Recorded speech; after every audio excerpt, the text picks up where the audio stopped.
Okay, hi everyone. Welcome to the Achieve Success Together AST information session. My name is Ali and I'm one of the co-presidents this year. And And my name is Justin, and I'm the other co-president.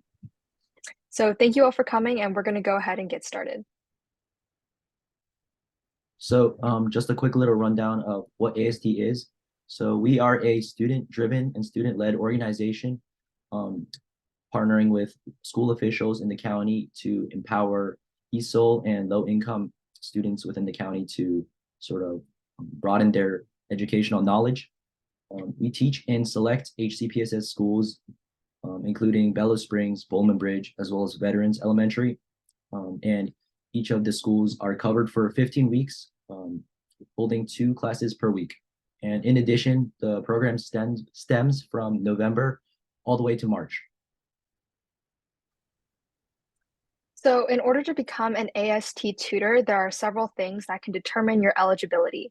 First is that when you fill out the form, you'll find that all non-CAPA senior members will pay a $50 fee for funding purposes. This is just because since we do partner with CAPA as an organization, part of the way we get our funding to pay our tutors is through fees like that.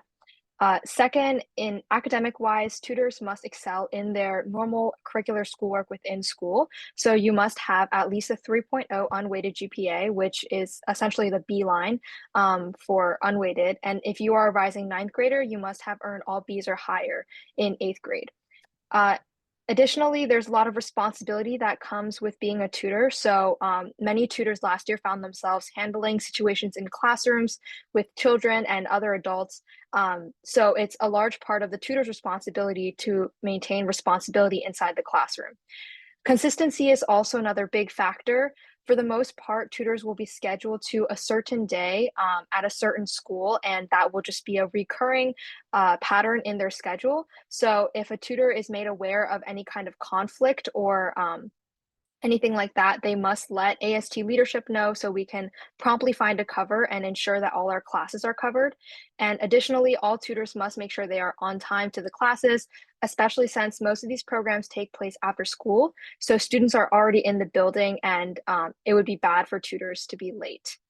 Uh, Again, tutors also should engage in creativity when they're creating their coursework plans and the such. We do provide some basic course plans and activities that tutors can use as reference when they're creating classes.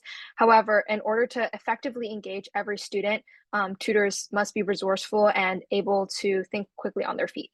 And finally, we do conduct an interview process for all potential applicants, at which point an HCPSS teacher will evaluate an applicant's proficiency and ability throughout their interview. So that will also be a determining factor in eligibility for AST.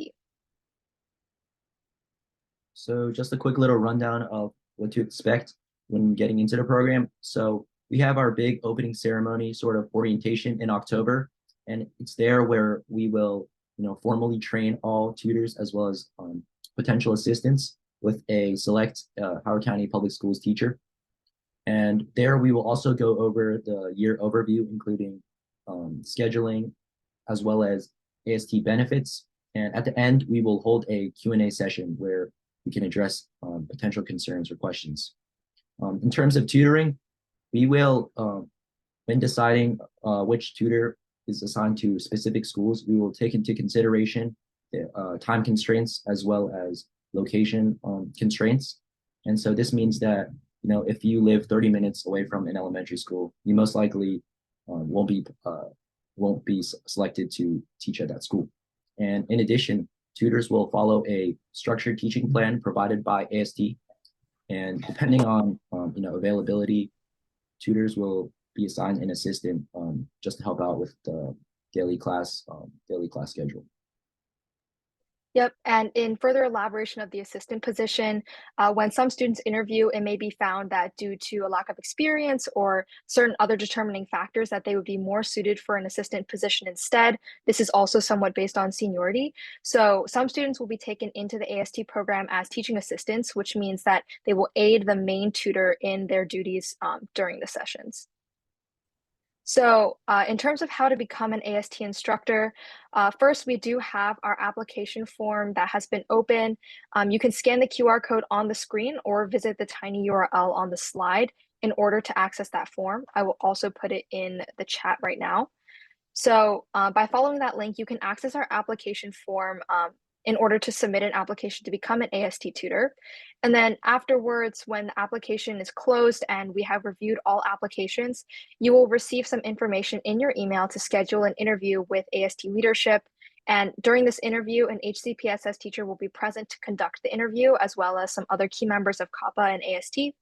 And finally, all accepted candidates will be formally invited to an orientation that Justin discussed earlier, sometime in October, to participate in the training and also for more information. So why AST? Well, AST offers a multitude of benefits for both tutors as well as elementary age students. And I think one of the key benefits is service, which includes giving back to the community through, teaching like-minded, however, younger students who may be disadvantaged in certain aspects. In addition, tutors and assistants can also receive compensation through either service hours or pay. And this is really just up to personal preferences, as some tutors may opt for more service hours, whereas others monetary. In addition, at the end of each year, leadership positions are open, and for board members, this includes the president, two co-presidents, outreach director, social media coordinator, as well as some public relations managers. And another key benefit of AST is actually, developing lifelong skills, and this includes, communication, compassion, as well as sort of conflict resolution. As when you're teaching in these classrooms, these sort of conflicting scenarios do arrive, and as a tutor or an assistant, you really learn how to, diffuse the situation. All right, and that concludes the informational part of this session. So we are now opening up the floor to any questions. You can put them in the chat or you can just directly unmute.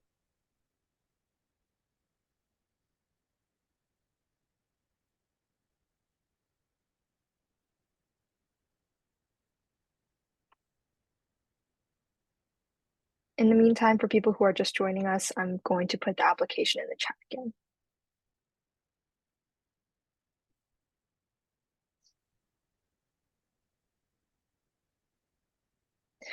Great question. So AST is available only to high school students, yes, but rising ninth graders are included in that. So if you have a student who recently just graduated middle school, they are also eligible to apply.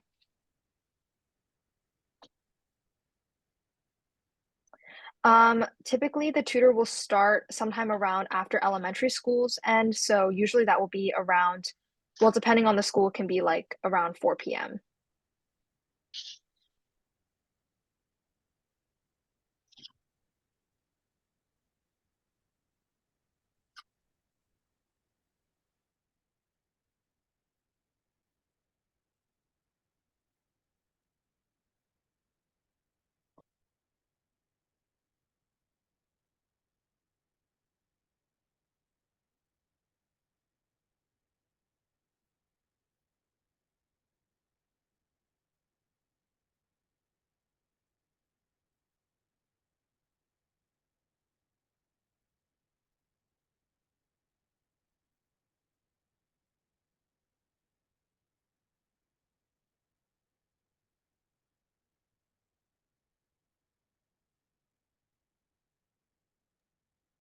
We'll probably keep the meet open for another 5 minutes or so. And if anyone has any questions, again, about the application process, about the tutoring process, benefits of AST, leadership positions in AST, feel free to ask.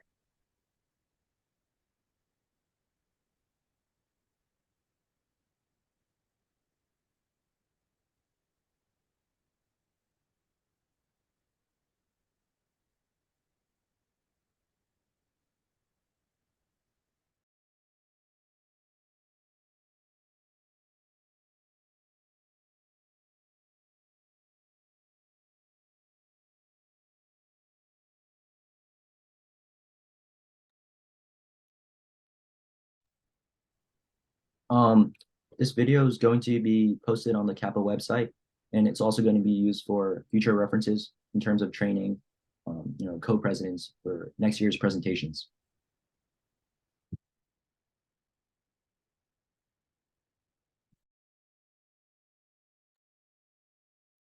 So the program typically runs from sometime in November to sometime around March or April. Some schools will start later, so maybe around December, January, and end later, so maybe around April.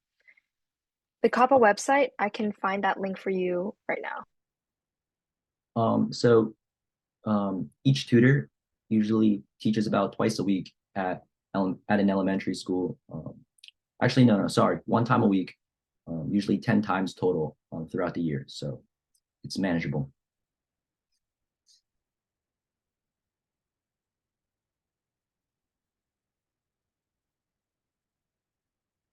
Typical behavioral questions such as how would you resolve a conflicting scenario, as well as other questions about sort of how you would foster student engagement, particularly in the classroom.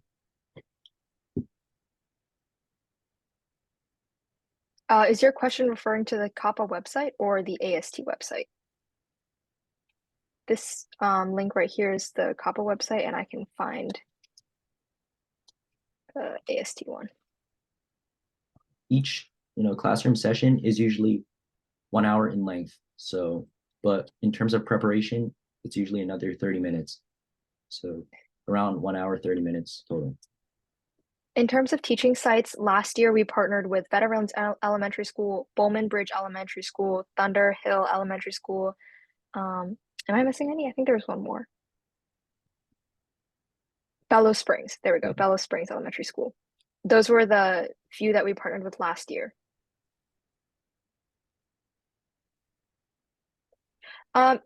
It will be those schools again this year, but we are looking into potentially if any other schools would like to take us on as a program. Sometimes it can vary because there are changing principals as well, but it will generally be that same list of schools.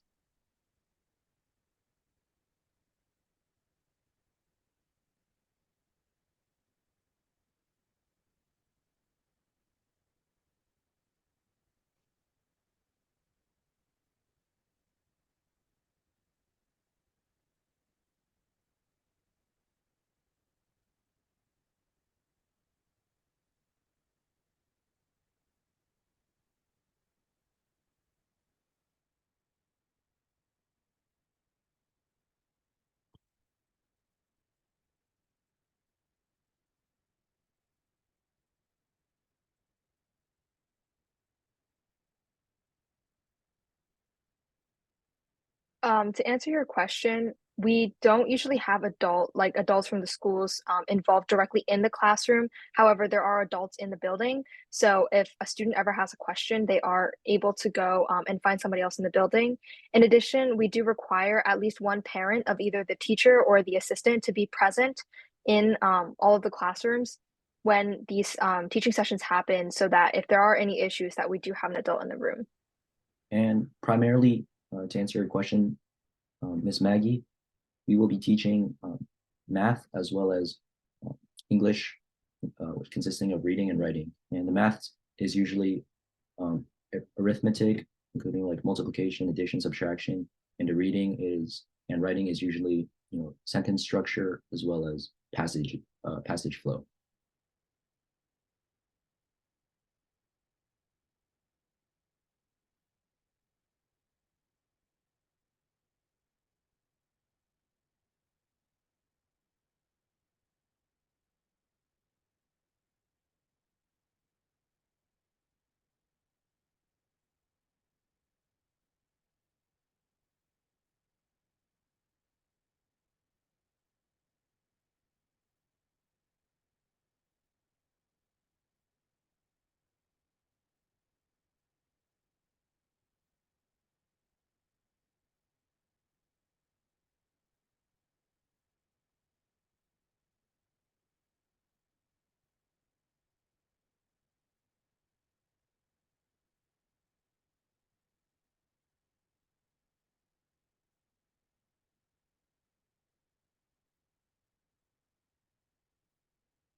So it's not one-on-one.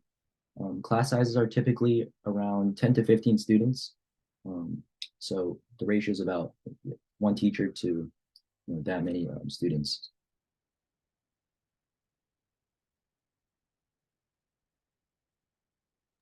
And most of the time, a teaching assistant will be assigned, so it'll be two people handling that crowd of students.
All right, so it is 7:50. Um, are there any more questions from anyone still in the meeting? And you can always feel free to email us questions with astofficers@gmail.com, or you can also send any questions to our Instagram. Our handle is Achieve Success Together. And we also do have a website. You can also contact CAPA, but yeah, there are a lot of different ways to contact us later if you have any questions.